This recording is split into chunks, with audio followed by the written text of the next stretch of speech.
बातमीतील घटनेच्या वास्तविकतेची तुलना थेट पाहत रहा सांगली अपडेट।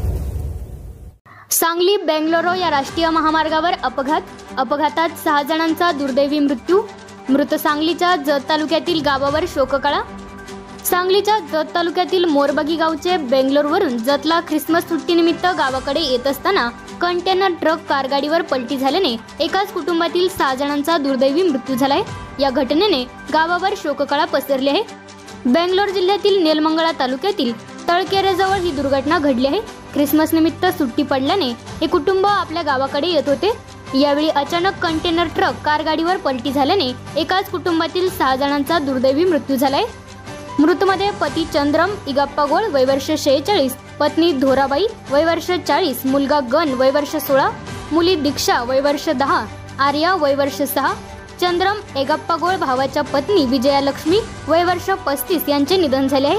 चंद्रम इगाप्पा गोळ हे मूळचे सांगलीच्या जत तालुक्यातील मोराबागी गावातील रहिवासी आहे। ते बेंगलोर येथे सॉफ्टवेअर कंपनीत होते। तर नेलमंगळा वाहतूक पोलीस ठाण्यात गुन्हा दाखल करण्यात आला आहे।